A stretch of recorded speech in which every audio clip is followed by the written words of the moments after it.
Eh bien, mesdames, messieurs les présidents, et bonjour à tous. Évidemment que c'est un plaisir extraordinaire. Maintenant, je viens au Maroc toutes les semaines, moi, donc c'est assez simple hein, comme situation. Alors, effectivement, c'est l'insuffisance mitrale ischémique, mais il ne faut pas oublier le mot chronique. Hein. On suppose qu'il n'y a pas d'ischémie résiduelle chez ces patients. Je passe les diapos comme ça. Pas du tout. Magnifique. Et donc, la première chose que je veux vous dire, c'est que de temps en temps, probablement, quand on pense que la fuite mitrale est modeste, c'est relativement facile de quantifier. Hein. On est, par exemple, face, en général, à un flux mitral qui va montrer petit e grand A. Si vous prenez la peine de faire le rapport des ITV, hein, il faut le faire, notamment donc ITV mitral que vous faites, attention, en bout de valve, hein, pas à l'anneau, ITV mitral sur ITV sous-aortique, vous aurez en règle générale un rapport inférieur à 1. En couleur, vous avez des petites choses, la vena contracta, vous n'arrivez pas à la voir, le rayon de Pisa est tout petit. Si vous faites du flux veineux pulmonaire en Doppler pulsé, vous verrez une grande onde S. Si vous faites du Doppler continu, vous aurez un G peu énergétique et bien sûr des paramètres ventriculaires normaux. On va dire que dans ces conditions, a priori, ce qu'on appelle l'approche simplifiée est probablement performante. Alors, quand on veut faire du rayon de Pisa, il faut aller un peu plus loin, il faut faire de la surface d'orifice régurgitant. Et vous le savez peut-être, une des réputations de la Pisa dans les IM secondaires ischémique chronique, ce serait donc la sous-estimation. Ce serait la sous-estimation en particulier parce qu'on applique... excusez-moi, j'ai fait une bêtise. Parce qu'on... ça ne veut plus tourner là, c'est ça? Alors on recommence. Parce qu'on applique en fait un modèle...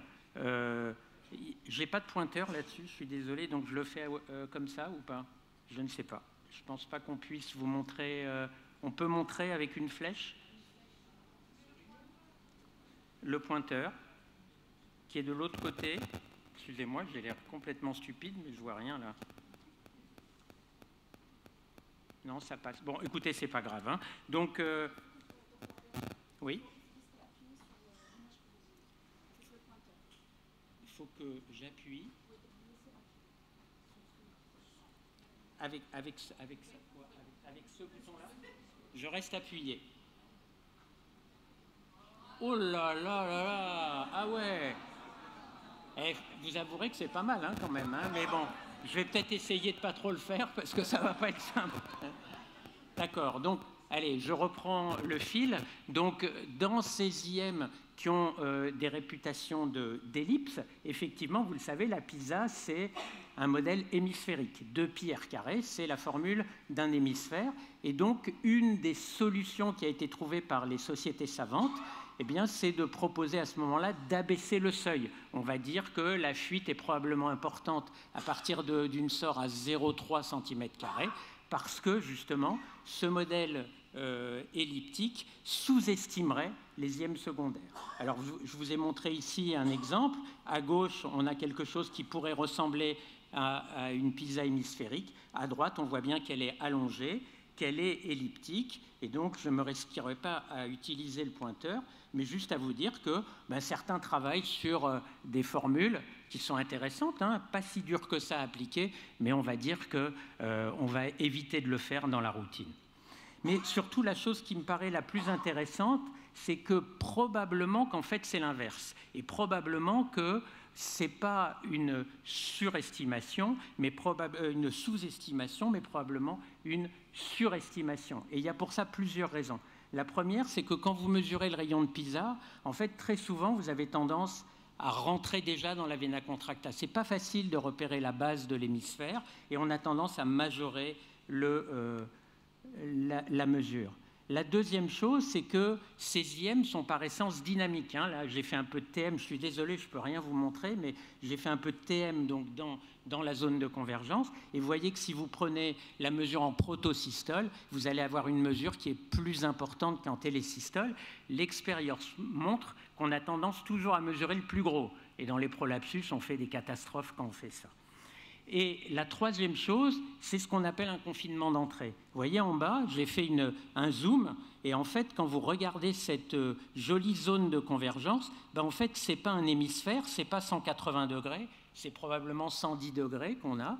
Il faudrait, pour avoir un hémisphère, avoir la forme complète. Et là aussi, on est dans une situation où on va plutôt surestimer les fuites. Et je vous montrerai tout à l'heure que le meilleur exemple de surestimation des fuites, c'est probablement l'étude COAPT, dont je vous dirai un mot à la fin. Alors, bien sûr, comme toujours, les gens vous disent que la PISA 3D, c'est probablement intéressant, c'est vrai, mais là encore, quand on a 22, 23 malades à examiner dans la journée, c'est compliqué pour ce genre d'approche de les intégrer dans une routine quotidienne. Donc, je crois que si l'IM, elle est clairement minime, modérée, eh bien, on va dire qu'il n'y a pas de raison d'aller plus loin que ce que je vous ai montré. Dans les autres cas, non seulement il faut proprement mesurer la PISA, mais il va falloir faire une évaluation quantitative.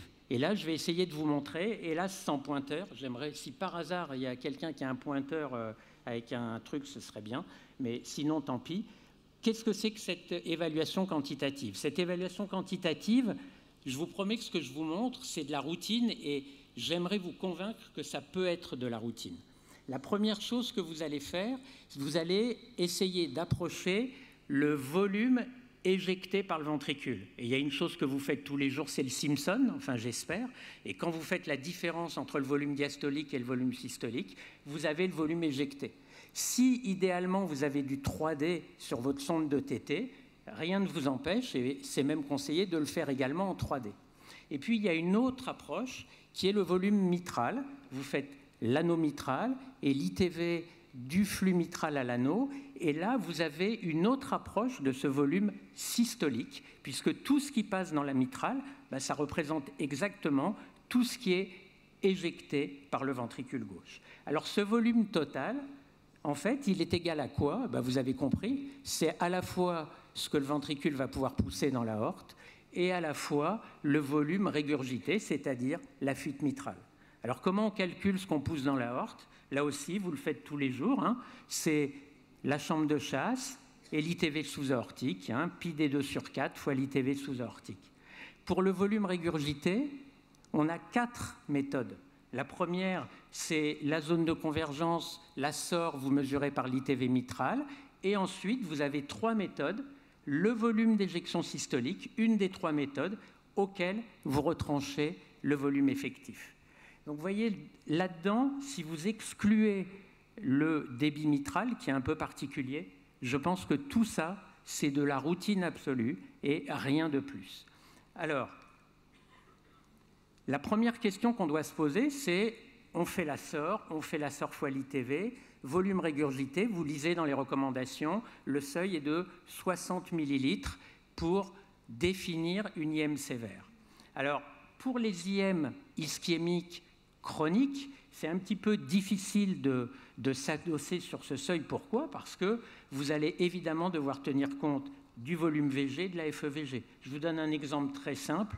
Vous avez un patient qui a un VG diastolique à 200 millilitres, une FE à 30%. Maintenant, le calcul est très simple pour le VES. C'est 200 fois 0,3, 60 millilitres.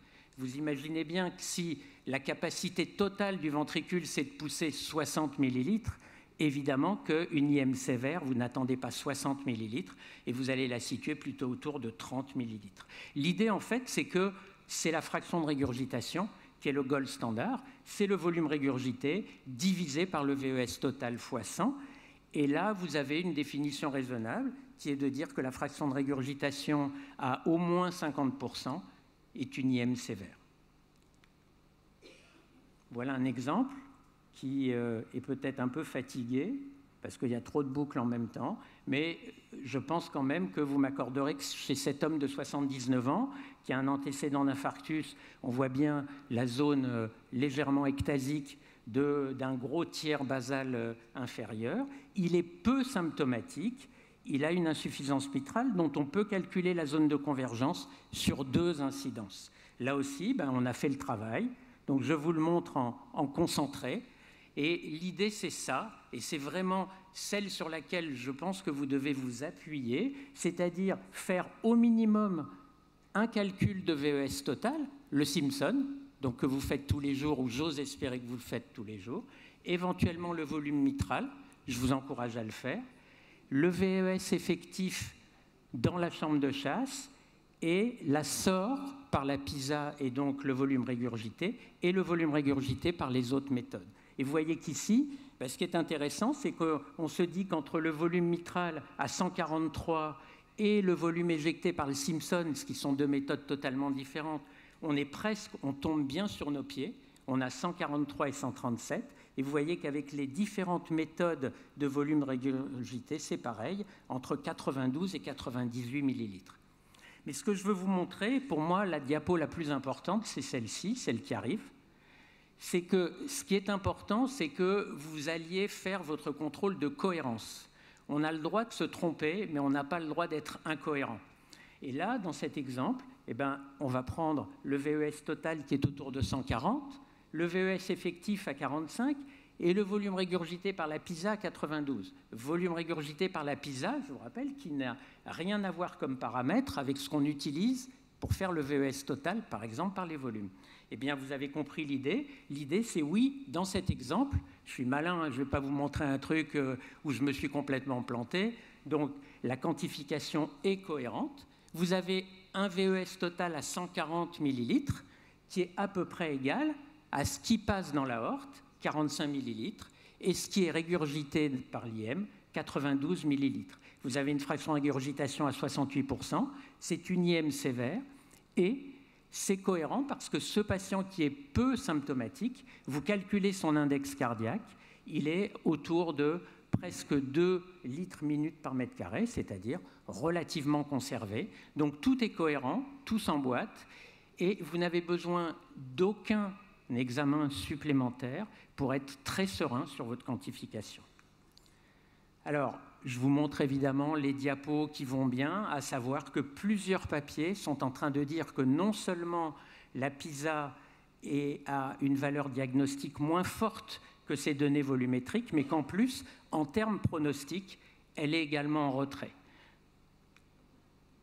Donc à ce stade, on a balayé ensemble les recommandations en termes de quantification. Je vous ai mis à la fois ce que dit l'Europe et les Américains.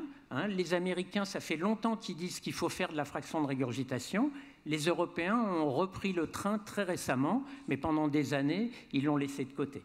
Si vous regardez en bas à droite, je pense que vous comprenez pourquoi le seuil baisse à 0,3 cm² quand c'est elliptique et pourquoi le volume régurgité n'est plus à 60, mais, oh là là, c'est gentil, mais à 45 millilitres en cas de bas débit, je vous dis. Si vous avez un volume ventriculaire qui est petit et une FE qui est basse, le volume régurgité il ne pourra jamais être très important. Alors, on a parlé du rapport des ITV, encore une fois en bout de valve, c'est un indice semi-quantitatif très utile, le flux veineux pulmonaire. La vena contracta, personnellement, j'avoue que je l'utilise pas beaucoup dans l'IM, ou en tout cas, quand je l'utilise, c'est plutôt en 3D. Alors là, c'est les jours où vous avez le temps, c'est-à-dire, on fait un ETO, ça reste à prouver que l'ETO soit nécessaire, on en fait très peu. Et 2, quand vous faites l'ETO, vous essayez en 3D de reconstruire la surface de la vena contracta à l'origine pour en mesurer la surface. Vous pouvez le faire éventuellement en ETT 3D, mais encore une fois, ce n'est sûrement pas sur ces données-là qu'on va s'adosser en routine. Alors, je remercie Marie-Christine de m'avoir prêté cet icono qui est très explicite. Vous avez ici ces IM ischémiques chroniques, elles sont dynamiques à l'effort et très souvent, elles se majorent à l'effort. Et là, vous avez un joli exemple où vous voyez que la zone de convergence se majore bien. On peut, sur ces IM, mesurer proprement la zone de convergence quand on fait un effort. Vous voyez qu'en parallèle, chez ce patient, dès les faibles charges, vous avez une PAP qui explose. Donc, si par hasard, vous aviez un doute pour expliquer la symptomatologie d'un patient comme ça, évidemment que ça vous sert. L'autre situation, c'est si ce patient a déjà, par exemple, des pontages qui sont planifiés. Je crois qu'on peut dire raisonnablement que quand l'IM se comporte comme ça à l'effort, on va demander au chirurgien aussi de corriger la fuite mitrale parce qu'on sait que la probabilité que les pontages suffisent est relativement faible. Alors bien sûr, il n'y a pas que l'écho dans la vie, enfin moi je pense le contraire, mais je vais faire une concession. Donc il y a l'IRM, et l'IRM évidemment, elle nous fait exactement du quantitatif, mais en mieux. Pourquoi? Parce qu'il n'y a pas d'hypothèse géométrique pour les volumes, donc on va avoir un vrai volume 3D, et donc on va avoir un joli volume d'éjection systolique totale. On peut faire une imagerie de flux dans l'aorte où on aura à ce moment-là un volume éjecté. Je suis trop long, c'est ça? Non, c'est bon? Ça a sonné là, je ne sais pas pourquoi. Ok, parfait. Alors, donc, vous avez ici exactement les mêmes formules, d'accord? Le volume régurgité, VES total moins VES effectif, la fraction de régurgitation, et pour les IRM, en général, le seuil est un peu plus bas, il est à 40%. Et puis, c'est un des intérêts aussi de l'IRM, c'est que si vous avez affaire à des IM isolés, simplement en soustrayant les volumes d'éjection systolique de chaque ventricule, et en IRM on peut bien mesurer le VES à droite, vous allez avoir également une approche du volume régurgité. Et puis enfin, là encore, on nous dit toujours la même chose, et vous voyez que quand on compare IRM avec PISA, la PISA ne sous-estime pas, elle a vraiment tendance plutôt à surestimer. Et les travaux...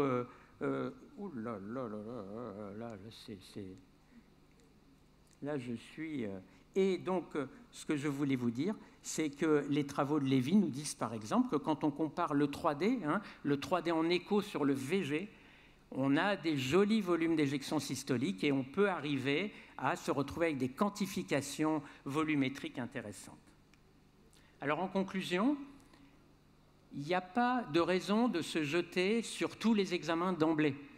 Je sais que vous entendez beaucoup évaluation multimodalité. Je crois qu'avant de faire de la multimodalité, il faut faire du multiparamétrique.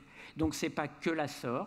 On fait la SOR, on fait un VES total, on fait un VES effectif, on fait un volume régurgité. Et si tout ça est cohérent, vous pouvez vous arrêter. La quantification, elle est juste et elle est logique. Si vous avez un patient que vous trouvez anormalement symptomatique alors que vous doutez sur l'existence d'une IM sévère, dans ces circonstances, vous allez pouvoir faire une écho d'effort. C'est probablement là où elle est la plus rentable. Et puis, si vous avez des discordances, si votre TT est déconnant, pour être clair, c'est-à-dire que vous ne pouvez pas comprendre comment ce VG est capable à la fois d'éjecter autant dans l'aorte et autant dans la régurgitation, à ce moment-là, selon vos disponibilités, vos sensibilités, vous allez à ce moment-là disposer d'une IRM et ou d'une ETO. Et donc je vous ai dit, et ça sera ma dernière diapositive, que donc un mot sur l'étude COAPT. L'étude COAPT, dont vous avez sûrement entendu parler, c'est une étude donc, qui justement cherchait à savoir si chez des patients qui ont des cardiopathies ischémiques chroniques, avec des IM importantes, malgré un traitement médical bien conduit, la mise en place d'un clip mitral pouvait donner une solution en termes de confort, voire en termes de pronostic. Je ne vais pas vous parler des résultats, je veux juste vous montrer une chose, mais qui paraît tellement simplissime qu'on ne comprend pas.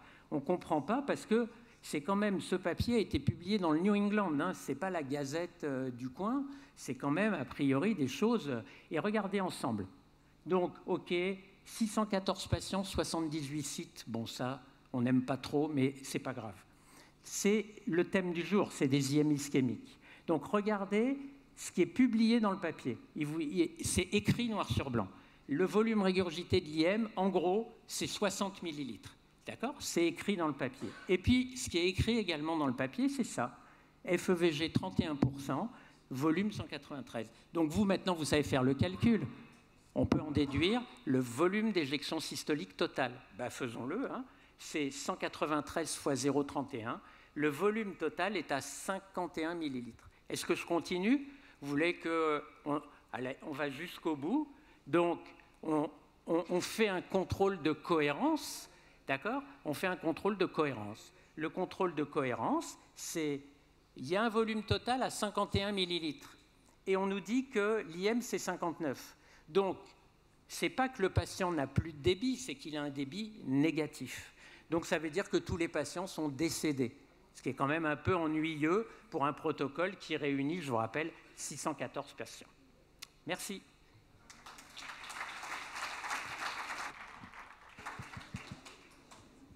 Donc, il y a une question qui nous vient de Dr Darif pour les deux orateurs. À partir de quel délai du syndrome coronaire aigu on considère que la fuite mitrale est chronique?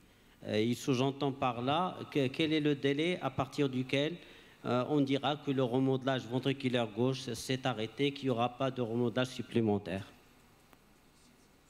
Moi, je répondrais, vous donner une date exacte, je ne vais pas en être capable. C'est quelques mois, mais surtout, ce qui est important, c'est de bien comprendre qu'il ne doit pas y avoir d'ischémie résiduelle. C'est surtout ça.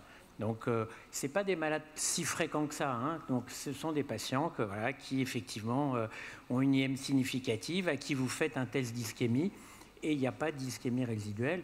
Après, effectivement, il faut se donner quelques mois, probablement, mais aujourd'hui, avec les traitements qu'ils reçoivent, le remodelage, on va dire, aberrant est limité par la thérapeutique, et c'est plutôt une adaptation à la fuite mitrale qu'on observe.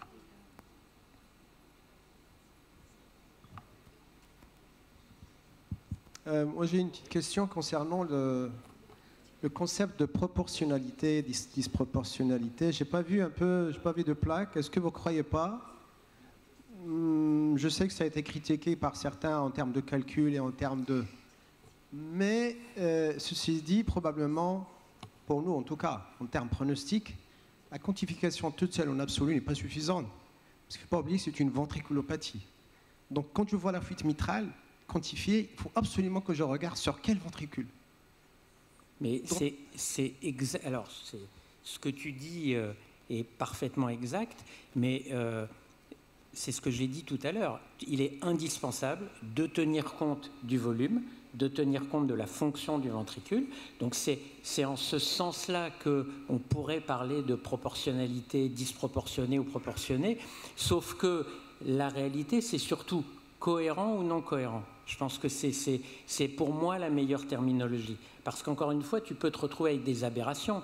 Si on reprend l'exemple de Coapt, c'est pas pour tirer sur Coapt, je ne me permettrai pas, parce que c'est des gens qui travaillent et qui sûrement travaillent très bien, mais je pense qu'on a compris qu'il y a une incertitude soit sur la quantification dans Coapt, soit sur la mesure des volumes ventriculaires.